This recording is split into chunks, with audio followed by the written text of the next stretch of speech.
Hi, I'm Paul Sexton, and today I will be continuing my limit 5 and 10 stud session on full tilt. There you go. Give me a free card, buddy.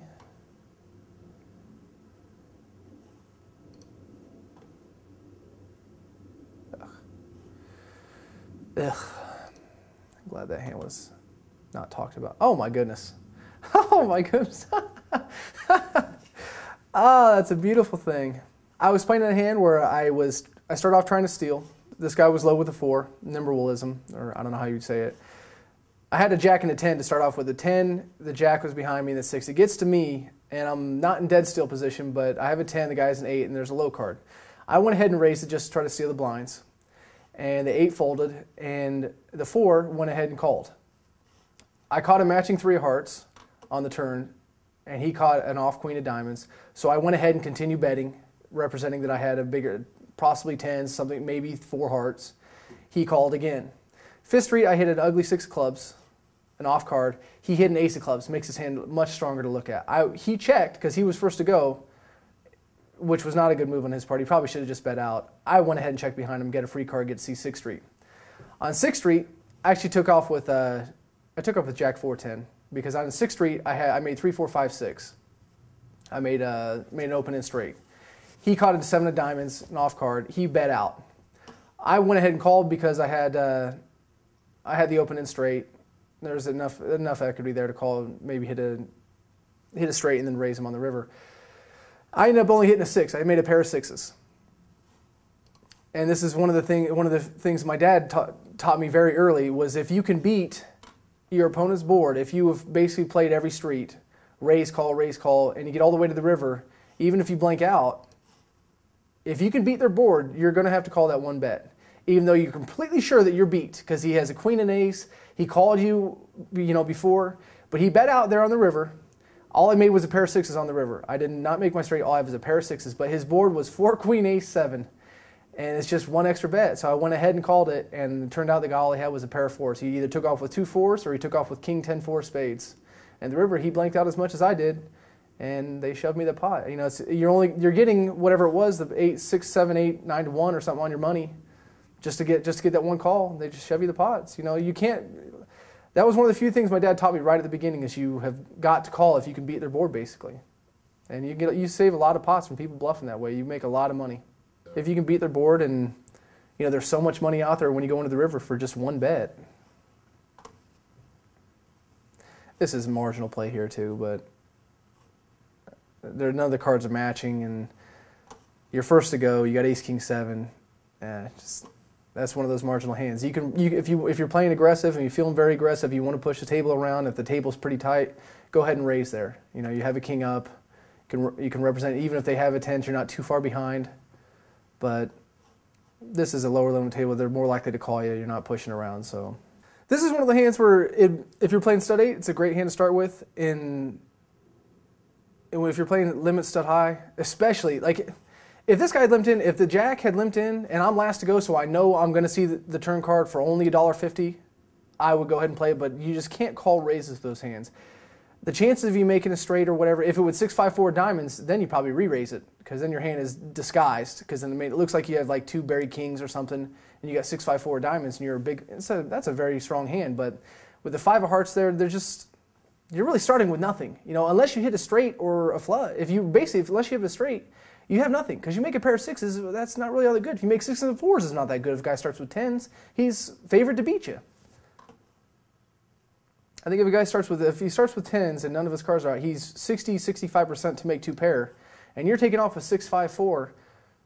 I mean, even if you get lucky and make 2 pair, you're a favorite to get beat. So you just can't. Those are one of those marginal hands that'll just cost you. They'll just drain your bank account. And you can go through some of these streaks too where you just don't catch a hand for a while and you just fold and fold and fold and you start to get anxious. And then you see a hand like that where you have ace, jack in the hole and then you got 4 up. If you get impatient, you start playing those hands, that's another thing. You got to stay patient and wait for those hands. Even if you don't see a hand for 10, 12, 20 hands in a row, you can't just start picking a hand and say, okay, I'm going to play this hand. I'm tired of waiting and my bank account's going down or my whatever I have in front of me, my chip stack is going down. You just got to be patient because you're going to get these big hands, and especially playing a lower 5 and 10, even 8 and 16. you get these, you know, you get a pair of aces, you raise, you don't mess around with them, you don't play coy, you don't play them slow, raise it.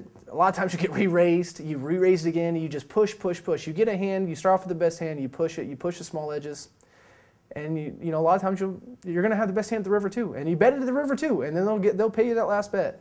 And that's how you inflate your chip stack, right from the top, taking those little edges and pushing them.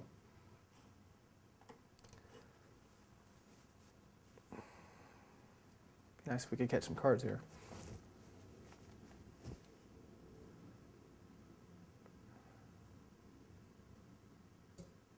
All right, well, see, this is the thing what Pirate's doing right here.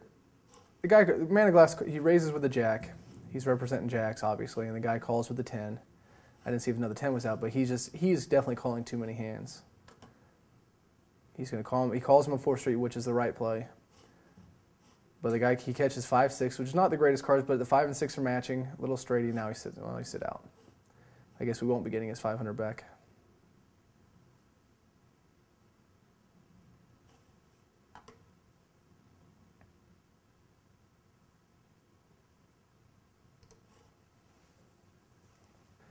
This is a limped-in hand right here, where nobody raised it before on 3rd Street, and the guy hit open 9s right here, and he should have raised it. He should have just bet out the full $10. He'd probably almost for sure would have picked up the $12 because if the people limped in there, almost for sure have nothing or not a very good hand, not enough to call 2 open 9s because it makes it look like you have 3 9s.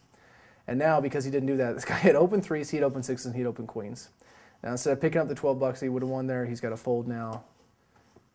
And the guy who was smart enough to actually bet it, he hit his door card with the open 3s, makes it look like he has 3 3s, and he's going to, well, he was going to pick it up, but old glass picked up and hit a 3.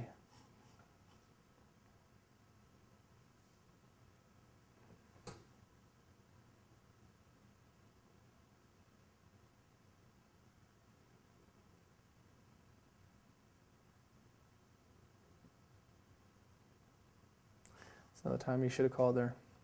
He had open 6s. He was getting 6 to 1 on his money. You know, he'd already seen 5th and 6th Street, and he had open 6s. He had the 3s beat. If he had anything, I mean, even just the open 6s, I might have just called anyway. Just look in your hand blind.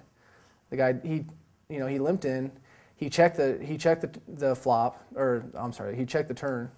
5th Street, he hit the open 3s. He bet out, which is a common play when you hit your door card.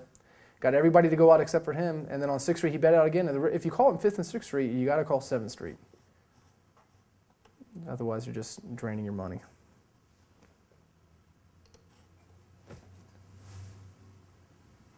It's hard playing in live poker games now because it's so convenient playing here. You can get more games, higher stakes, basically. There's no high stud games. I play the highest stud game, which is like 8 and 16. The problem is there's no difference between like 8 and 16 is the highest, and the next highest is 1 in 2,000. It's just too convenient. You know, you have your fridge on your right. You're watching PTI or whatever show you want to watch on your left.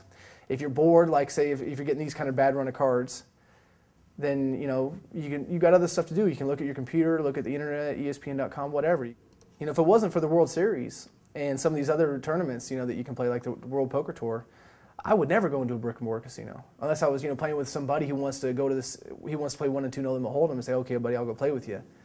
If I was actually to play for actual, you know, to make a living, I wouldn't do it. I wouldn't do it. I tell you, I'm not picking up any hands. I jack deuce 8 every time. It's hard to get very creative. You know, you can get creative with deuce 8 when you're playing no limit hold'em because they never get to see your cards. You can raise, re-raise, whatever. Even if you fold, they never know what you had. Even if you had nothing.